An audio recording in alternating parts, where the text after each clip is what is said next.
Welcome in, everybody. Glad to see you on this Tuesday night. You've got SEC basketball going on right now. You've got the inaugural edition of the Golf League, which is like an indoor golf simulator league with a bunch of professionals that are mic'd up. I'm not watching that, if we're being totally honest. It's more of a basketball night for me. But we're here to talk about Ole Miss football, and something that I was thinking about a little bit earlier today. How happy are you with the state of your football program? And so I kind of want you guys to drive the conversation tonight. How happy are you with the current state of your football program? We'll do this now. We'll do this after spring practice, and we'll do it right before the season begins as well, because obviously things change between now and then. So so let me know in the comments, how happy are you from on a scale from 1 to 10? 1 being like you're 2-10 and everything is a disaster, like that kind of unhappy, and 10 being like what Georgia fans felt like a couple of years ago on top of the college football world where everything's perfect and nothing's wrong. That's kind of the scale I'm thinking of. So let me know. That's what we're talking about tonight on this edition of the Rebel Report. My name is Michael Borky. I appreciate you being here. The basketball. We are learning tonight that it is difficult to win on the road. Now, there's still 3 minutes to go, and it's an 11-point spread, but it looks like that Georgia win might end up looking even better for Ole Miss after tonight. They're up now 13 over Kentucky. Tennessee went to Florida and could not make any shots. They only scored 43 points. I think they were like 0 for their first 10 or something from the three-point line. Let's see. They were 4 of 29 from 3 was Tennessee, and they got beat by 30 in Gainesville tonight. So winning on the road in the SEC is hard. Ole Miss has a big challenge ahead of them with Arkansas tomorrow. As a reminder, we're going to be live after the game tomorrow and not Thursday. Thursday is college football playoff Thursday. Figured we might as well just go live post-game after Ole Miss and Arkansas play, as opposed to going live during the college football playoff and missing the opportunity to talk about the basketball game the second it happens. So we'll be live tomorrow night as well. Hope you'll join me then. But in the meantime, like the video, subscribe to the channel if you have not already, and leave a comment as well. I see them, I read them, and I hope to hear what you guys have to say, even if you are not watching or listening live. And before we get into it, this edition of the podcast is presented by the Gregory Law Firm. DJ Gregory of the Gregory Law Firm has got you covered. If anywhere in Mississippi, if you've been personally injured and you need legal help, that is the person to go to. Again, anywhere in Mississippi, if you've been personally injured, 662-397-9799 is the phone number. 662-397-9799. Don't waste another second. Call DJ Gregory of the Gregory Law Firm today. And also, if you're a small business owner or you want to start a small business and you don't know where to go or where to start, he's got you covered. Again, 662-397-9799. The Gregory Law Firm for all of your personal injury, small business issues, and contract disputes. So again, that's the premise tonight. How happy are you on a scale from 1 to 10? And what I came up with as I was thinking about this earlier today, frankly, I was thinking about this during the commercial breaks during the radio show. Had some fun with Hey Dad today. I thought it was a good show for those of you that listen, but I came to a 7.5 is where I think that you, the Ole Miss fan, should be in terms of satisfaction with your program. And that sounds low. It does sound low, but here's why I think that. Number one, because to be any higher, they haven't won a championship yet. Now, I know that that's not a totally fair scale, but they have not won a championship yet. So I don't think you can be anything further above that, approaching a 10, right? Because while 39 wins in 4 years is very, very good, only a handful of programs in the country have met that measure. They're still lacking that true next step as a program.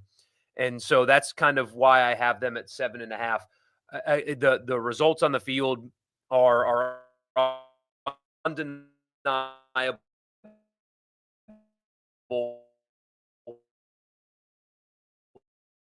This 2022 was also not a good end to that season. But by and large, you have gotten more than what you were hoping for when you hired Lane Kiffin. He has produced wins on the field. He has elevated the floor of the program. They are bringing in exciting players. They are playing it's simply just good nationally competitive football. And that has to be, regardless of how this season went and how you feel about how things were managed, that has to be something that when you step back and take a 30,000-foot view of your program, you have to be really, really satisfied about. And frankly, especially when things could have fallen apart this season, they did not. I know that's weird to say, but after the Florida game, there was a fear, there was a thought that the wheels were going to come off completely, right? That you were going to have a ton of opt outs. Guys weren't going to play in the Egg Bowl. That hell, they could possibly even lose that game because there was all that stuff, right? All that negativity could have fallen apart. The wheels could have fallen off of Ole Miss after the Florida game. Look at what happened to the Florida State program after they were left out of the playoff, right? Look at what happened to them. They got destroyed by Georgia, and the wheels completely fell off of that program. To Ole Miss's credit, the wheels did not fall off. They win the Egg Bowl. They had a nice high school recruiting haul. They dominate their bowl game, and everybody plays in the bowl game, and they played into the fourth quarter, and the vibes around that game, despite it being the Gator Bowl, were really good, right? You got to see a dominating performance. You got to send off guys like Jackson Dart and Ivy and Pegues the right way. You got to see Princely and Nolan and Amos, who you only had for 1 year, but they really produced in that 1 year. And the vibes were good at the end of the season. They still have some things that they have to close in the portal.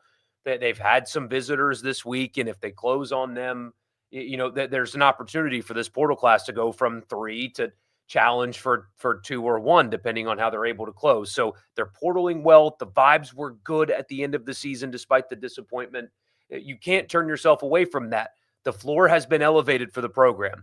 The sustainability word that we talk about on here so often, that's what they're doing. They are sustaining, and the talent acquisition after the season is symbolic of, not symbolic, that's not the right word, but is proof that they are sustaining because they continue to bring in quality players that you can consistently win football games with.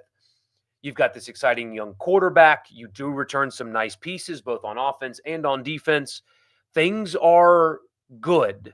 They're very good for Ole Miss football right now, but they can be better. And that's why I landed at a 7.5, because everything that I mentioned is true. All of the wins, the program elevation, people are interested in Ole Miss football. They talk about it. Players are excited to play in it. You saw what the players said after the game, after the bowl game, and that kind of stuff. The vibes were good. The player acquisition is good. All of that is very true. But also, you cannot ignore the underachievement, and most specifically, the offensive underachievement this season. The offense was what held this team down. At times, it felt uncreative. At times, it felt they were either not using players correctly, or you had the Bentley thing, which we're not going to rehash tonight, but that was a thing that happened, and the fans, had to deal with that. And by deal with that, I mean you had to just kind of watch that happen, and the frustration that came with it. It was Kiffin's, that's his side of the ball. That's his forte. That's his thing. And that was the thing that held this team back. That's been the side of the ball that's had all the drama, all the weird, all the stuff that has happened to it. And yes, I know that they were highly productive, and frankly, they can hide behind the numbers and pretend like all is well. All is not well. When you only score 1 second half touchdown and 3 losses, all is not well. And they have not, to this point, made material changes. There has not been a staff change. We won't know if they're doing anything different schematically or whatever until the season begins, of course. So from when you have the issues that they had, and you guys sitting there watching it unfold, nothing has changed materially on offense. It doesn't mean that it won't. It doesn't mean that they're not going to change approaches and things like that. But they dramatically underachieved on Lane Kiffin's side of the ball. And you can't ignore that. That's what cost them a trip to the playoff. The running back situation, that room, I can't help but think that as they've missed on portal running backs, that you can't just point to, well, other schools are overspending. Maybe they're just paying market value, or maybe because of the way you handled the running back position, you're having a hard time getting the highest profile running backs in the portal to want to come play for you, considering the mismanagement. And I mean, if nothing else, if I'm other schools competing against you, I'm absolutely using that against you. So that is something that they need to address this offseason. I'm surprised there hasn't been some kind of staff change yet. They're not finished recruiting on the offensive line. That's been an issue this season and last season as well. It's fascinating that the side of the ball that's the problem is the one that Lane Kiffin is very good at. But that's the reality of the situation. So, should you be happy with your program? Absolutely, you should be happy. But it's not like it's full steam ahead. Everything's perfect. You should have no concerns or odd feelings about how this season ended. So 7.5, I think, is a good number on the scale from 1 to 10 in terms of satisfaction or happiness with the current state of your program. Before we get into anything else, I want to tell you the podcast is brought to you in part by Advantage Business Systems. Check them out online, absms.com. Advantage Business Systems has you covered for all of your Mississippi office technology needs. So if you need tech in the office, absms.com. Advantage Business Systems has you covered. Tell them I sent you. You'll get that complimentary office technology assessment. The podcast is also brought to you in part by Priority One Bank. They've got 16 locations here in Mississippi, so there's likely to be one in your backyard, like there's one in my backyard right next to the new Top Golf that just opened right down the road from my house. They make you their priority every single day with their local loan servicing and decision making. So it's somebody that you sit down with face to face instead of getting on Zoom or on the phone and talking to somebody out of state to get a loan or to have your loan serviced. I want to tell you again that I do have one more spot open if you want your business attached to this podcast. Shoot me an email or send me a DM, borky@supertalk.fm, or DM me on Twitter. You can find me there. Or you can even, I would encourage you not to leave a comment on YouTube, but you can do that as well. I've got one spot open is all I've got. And this works. We can prove it. And don't miss out on an opportunity to have your business be a part of this because it just simply works. So check that out. To the comments we go. By the way, it looks like Georgia is going to seal that win over Kentucky. Minute left, they're up 13. That's a big win for Georgia, and that most certainly helps Ole Miss as well. So here we go. Say howdy tidy from Alabama. Glad to see you. You're late. I was late too. Tonight. I think that I might consider delaying the start time of this moving forward. It's just getting, somebody's getting older, and we don't get home until almost 7 most nights, and that's we're rushing to get him fed and bathed and in bed, and I feel like we're not enjoying our nights anymore. I can definitely sense that he's being rushed, and I don't like that. So I might figure out or try to figure out a way to make it work, or just start these like a half an hour later. But the problem is getting done by 9:45, 10 o'clock before I even edit and upload and stuff. That's also, I can't figure it out. I don't know. I'll let you know. I'll think on it. Who's my favorite podcast other than this one on college football? Yeah, I appreciate that. Andy Staples. I think Andy Staples is, and I like Ari too, his co-host, but anything that Andy Staples is doing, even if you disagree with him sometimes, he is the best at covering college football. I think he really tries to. Okay, how do I phrase that? he cares about college football and does not manufacture opinions for the sake of it. He doesn't BS. And there are other big time college football commentators that are BSers.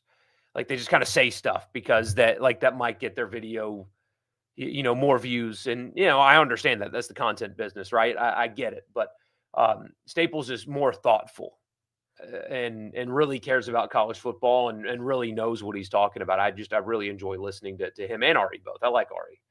I know he's not everybody's cup of tea, but that is my favorite college football podcast for sure. We get 1-6, one vote for 7. Is 7.5 fair? Another 7.5. You guys, before I even got to mine, you guys were on the same page as me. Tennessee got wrecked by Florida. My goodness, the Vols had a historically bad night. Yeah, just couldn't place the ball in the basket tonight. Brian says 8.5 on a scale from 1 to 10. I like it. You say you would like to see more of Bull. He needs experience, solid kid. The problem is there are just going to be so few opportunities to get that experience in this league. I mean, they get LSU on Saturday, who might be the worst team in the league, and they're still not even bad. No, South Carolina is probably the worst team in the league. Either way, LSU at the bottom or near the bottom, and they're still not even bad. It's just, and also it looks like he's swimming a little bit. I mean, he's not physically ready to play heavy minutes in this league. He's got the size, he's got the athletic ability, right? But he kind of looks like a deer out, like a newborn deer out there. And that'll come with time, but it's just there's not going to be many opportunities, I don't think, to give him any heavy minutes, and that's okay. I understand why I want to see more of him too. I don't think that it's going to happen very often. Beating Georgia makes this season an 8 pretty incredible. They still won the SEC and Ole Miss dominated them. I will admit it's a weirdly good feeling seeing other fan bases giving us crap. It's almost like, hey, we've actually arrived in that regard. Like LSU rushes the field because they beat Ole Miss. Now they do, and that's the one thing that Ole Miss is missing, though, right? I mentioned it. It's championships, right? They need, that's the next step is getting there. I mean, the next step is getting to the playoff before you talk about winning a championship. But two things can be true at once. Ole Miss has elevated itself up a tier. It clearly have elevated, maybe up multiple tiers in college football, but they're still not going to get the respect that I frankly think at this point that they have earned, because they haven't gotten there yet. And this is only the first year of the expanded playoff, but they had a golden opportunity and blew it. Until they get there, there is still going to be some unwarranted disrespect considering the results of the last 4 years. Maybe an 8. I like where the program is a lot, even after the underachievement, but I can't say much higher because they aren't a bona fide playoff contender in 25. I agree with you. I don't think they will be. I don't think that's the expectations of that team. But when you look at the schedule, with the right break or two, they certainly could be in the conversation come November. Who do I want to win the national championship? I've settled on this. I'm uncomfortable with it, but it's Notre Dame. I really like Marcus Freeman a lot. Texas winning only makes everything worse for the rest of the SEC. I said this on the radio today. I'm going to try to be as diplomatic with how I say this as possible, but because of how Penn State handled the Sandusky Paterno situation, and I don't even mean the people directly involved. Of course, they're monsters, and everybody with knowledge should be rotting in prison for the rest of their lives. But what happened in the facility is not the Penn State fans' fault, right? They didn't do that. But there was enough defense, and there still is defense of at least one person involved that disgusts me. A total ignorance of fact on something so monstrous for the sake of football. College football has never been a pure thing. Players have always gotten paid. There's always been stuff like that going on. But that is like cheating the rules for the sake of football is whatever, right? It's a dirty game. What they did and what is still to some degree defended, I can't get past. I want them to lose every game they play. And I know the players on the field, it's not their responsibility, but the way that I mean, you can still get a Joe Paterno branded beer. I mean, let me show it to you.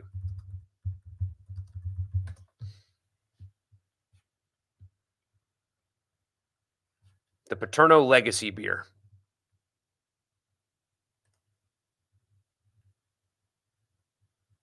Here's a picture. Hold on. Give me just a second.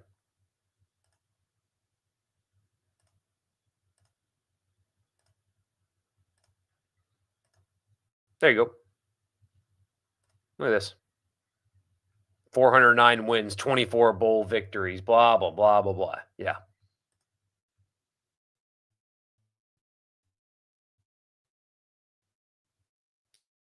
That case with this cartoon version of his face on it.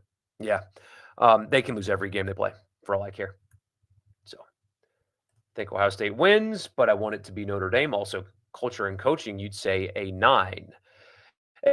And yeah, my connection is choppy tonight. I don't know what's going on. It's not good. It's really not good. You say the Texas and Auburn game is interesting. Auburn kind of running away early. Auburn is so good. They're a different level of good. They're a dominate teams on the road good. It's really weird on how to say this, but disappointed being 10-3 is really good for the program. It is that is a really good and you can call it spin if you want, but that's a really good way to look at it. That proves right. It proves the floor has elevated. I like talking about it from that perspective is what the floor of the program is. The floor has been elevated. I don't think Lane Kiffin has reached his own personal ceiling. I don't think he has taken Ole Miss to its ceiling yet, despite what the offseason narratives were. Like if you can't do it now, it's never going to happen. That's BS, and it always has been. But yeah, this season being viewed as a disappointment proves that the floor has been elevated because that's not an unrealistic feeling.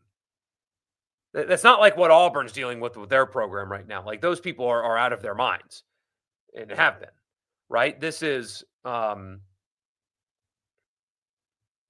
it's a very rational feeling to be disappointed in what happened this season and despite still winning 10 games. It's rational. That's proof that the floor has been elevated.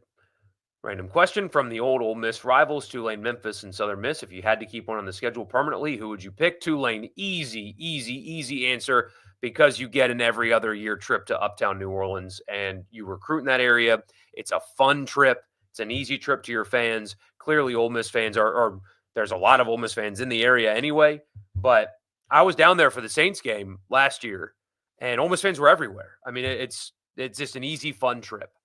And I'm not from New Orleans, but I have grown to absolutely fall in love with the place, and I'm a fan of. I'm actually watching the Pelicans as we're talking right now, even though they're 7-29. Yeah, they're awful, but I love that city, and especially in the area that Tulane's in is a lot of fun. But I think that um, it's always been a great place to visit if you know where you're going, and especially now after what happened, you know, they could use people visiting and not being afraid because they don't need to anyway.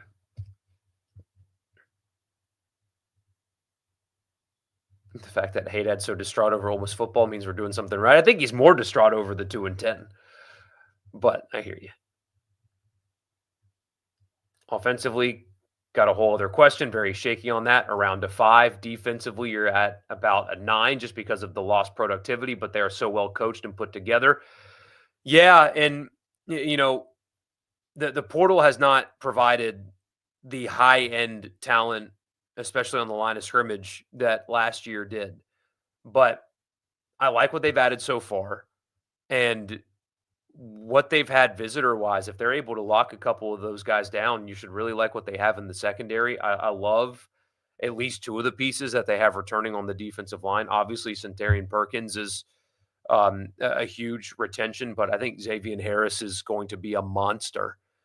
He was a monster this year. He just happened to be playing behind Walter Nolan. Harris can also be like an early round pick kind of guy. The physical tools are there. He's a beast. Um, there's a lot to like about what they even return defensively. And Pete and his staff are going to evaluate well because that's all they've done since he's gotten there. So, five for offense, you see a fraud. It's a facade, and this team isn't good. The Tax Slayer Bowl, embarrassing. Simmons will be a bust. Dart choked when it was necessary. Brian, tell me how you really feel. Why do you think Simmons will be a bust? Elaborate on that, because from my vantage point, I have not seen a single thing about him that tells you that he's going to be a bust. I mean, nothing. There is no sign, but maybe I'm missing something. So help us out here. What will cause him to bust? Just got here, but think anywhere from a 6 to an 8 is fair based on your disposition. Not completely satisfied, but much better than historical average. Good way to sum it up. Georgia topples Kentucky. The league is already showing how deep it is, and that win only gets better for Ole Miss. It's just going to be so miserable trying to win on the road. And what's going to frustrate me tomorrow is you have, and we especially deal with it on the radio show a lot. There's a football mentality with basketball in this state sometimes, and we hear about it all the time. Like it manifests. I love our audience, but it manifests sometimes. If Ole Miss loses tomorrow in Fayetteville, we're going to get I thought you told us this team was good. They suck. All that stuff. I mean, we're going to get all that crap. And Tennessee, the best team in America, just got beat by 30 on the road. You've got football brain when basketball season comes around. And I'm telling you, on Thursday, if Ole Miss loses tomorrow, we are going to get that. Like, we're going to get a lot of that. And it drives me crazy. I can't stand it. It drives me crazy. But we'll cross that bridge if we need to. Could I ever see Ole Miss schedule Memphis or Southern Miss again? No. Maybe Memphis, but definitely not Southern Miss as long as the current administration is there. Frankly, from a content perspective, I would enjoy it. I think that would be intriguing for the state of Mississippi. Mississippi State opens with Southern Miss this year in Hattiesburg. Whoops. Because, they should be better than Southern Miss. Southern Miss also just had a pathetic season in a lesser conference. But Huff is good, and they're bringing in some portal guys, and you know that they're going to be especially jacked up for that one. That's just a weird game, and Mississippi State doesn't need to be doing that to themselves, considering the current state of their football program. But from a content perspective, it's going to be fun for a few weeks, kind of leading up to that game, talking about that game, being about that game. So I would like to see Ole Miss play Southern Miss for that same reason. I understand why they don't. If I was in Keith Carter's shoes, I would not. So I understand why he's not doing it. It makes sense to me, and it's not going to happen as long as that administration is there.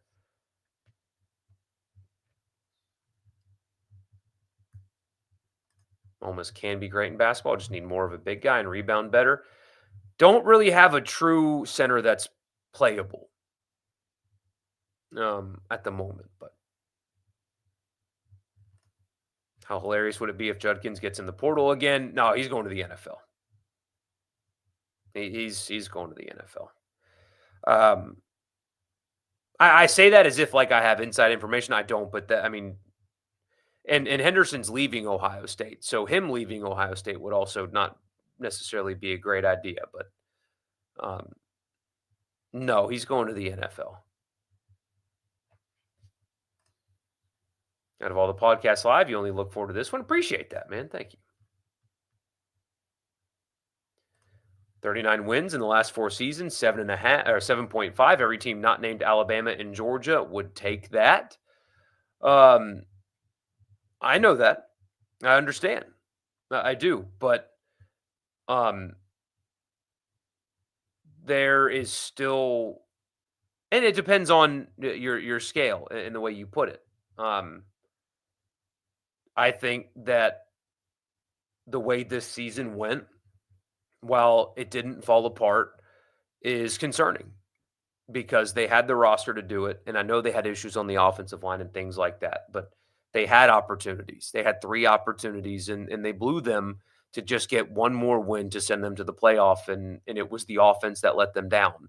And there's been no material change whatsoever in that regard. And Trey Harris and Jordan Watkins, they're gone, right? I know Juice Wells underperformed this season, but he's gone. Caden Prieskorn's gone. You struggled on the offensive line, and you're losing some of those guys anyway. And the running back room was a disaster. And so far that they've not had success for the high end guys in the portal. There are reasons to be concerned about it.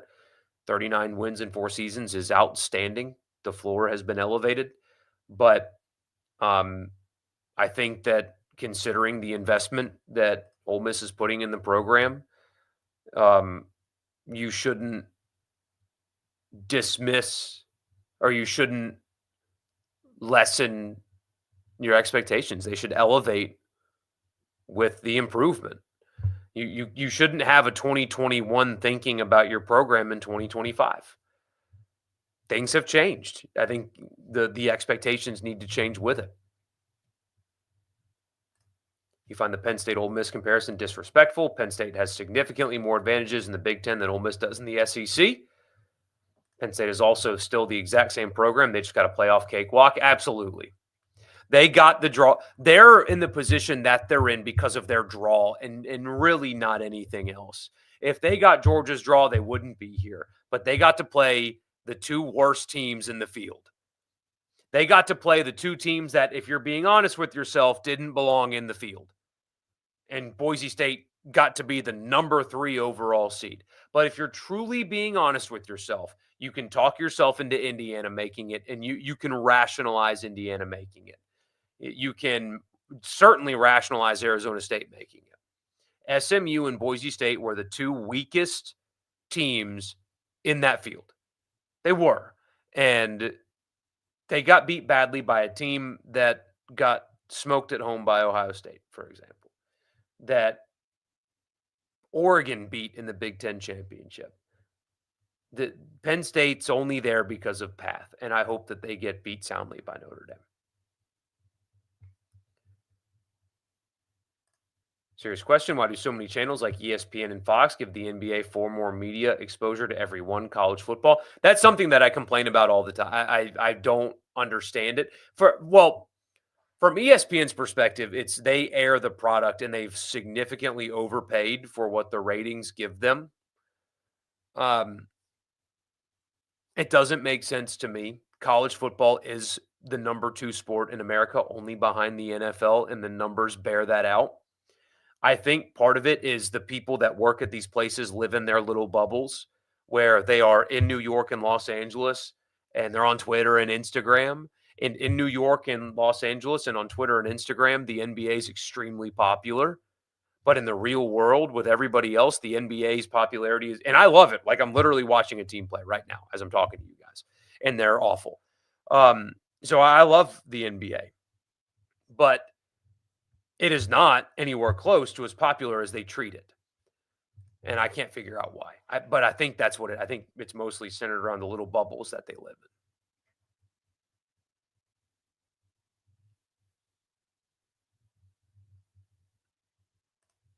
The ceiling is not there yet. Literally watched a worse Ole Miss team in 23 win more games than this year. Yep.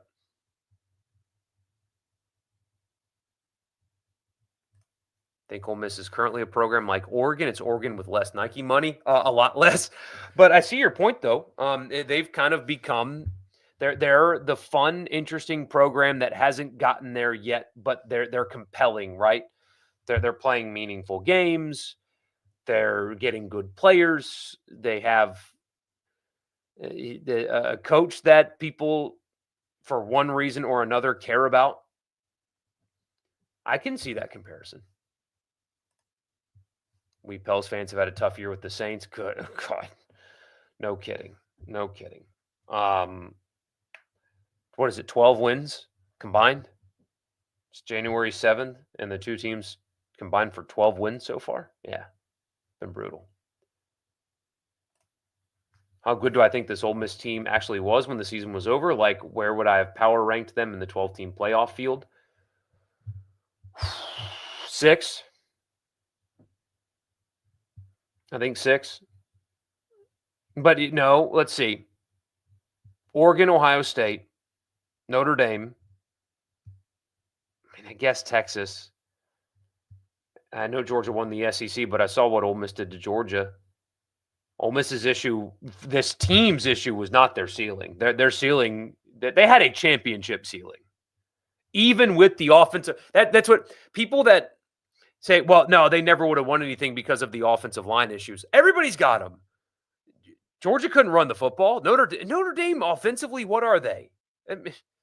With that defense and that quarterback, and I know what happened at Florida, I know, but with an experienced quarterback who's tough and that group of receivers and that defense, they had a championship ceiling. Yes, they had warts. Who doesn't? Look at the Final Four. They all have warts. All of them, including Ohio State, who's played basically perfect football, but they in the 2 playoff games. But they all have warts. So it's crazy how we shut down over a snowstorm. It's just infrastructure. Ole Miss should never play Southern Miss or Memphis in football again. Well, you're going to get your wish, I think.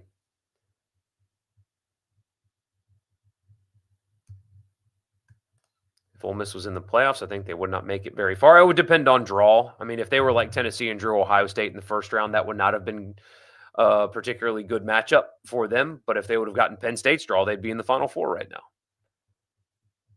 If they'd have got Notre Dame's draw, they'd be there. If they'd have gotten Texas's draw, they'd be there right now, I think. If I'm Mississippi State, I'm questioning whoever scheduled that game.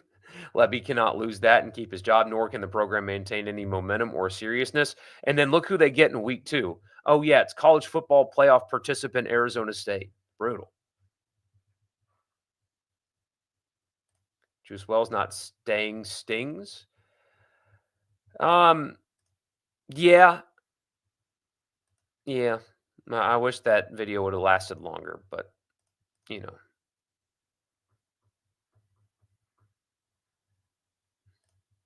because of the broken auto bid, some teams in the playoff are getting much easier draws when they're the worst teams. Oregon is way better than Texas and Penn State, but had to deal with the Ohio State buzzsaw. Exactly. They need to fix that right away. Don't know why Juice didn't come back. He is not going to get drafted highly. Maybe stays 1 year and has a good season and is a second-round pick. Some guys are just ready to go, and he's going to test well because his physical tools are really good.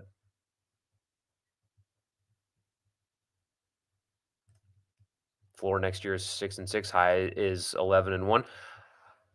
Let me circle back with you on that. When the portal is done. Ole Miss is sort of similar to Clemson pre-2015, an ascending program that is nationally relevant, but still trying to kick the big door down, minus the whole Clemsoning thing. Yeah. Texas has not impressed you all year. You're taking Ohio State big. I think Ohio State big as well. I don't think Texas can physically match up with Ohio State. But anyway, 8 home games next year. Yes, that does help some. Got to go to Athens. That is not fun. That is not fun at all. But getting South Carolina and Florida at your place, I don't know about Arkansas. I don't know if they're going to be any better. What will Mississippi State be by the time you have to go to Starkville? Oklahoma's still really struggling from a personnel perspective, but that's not going to be an easy place to play. Kentucky, week 2. But we shall see. I got to run. I'm going to finish these stupid basketball games, and I'll see you guys tomorrow night after Ole Miss and Arkansas. Y'all be good. I'll see you tomorrow night after the game. Thank you for tuning in, and I'll talk to you then.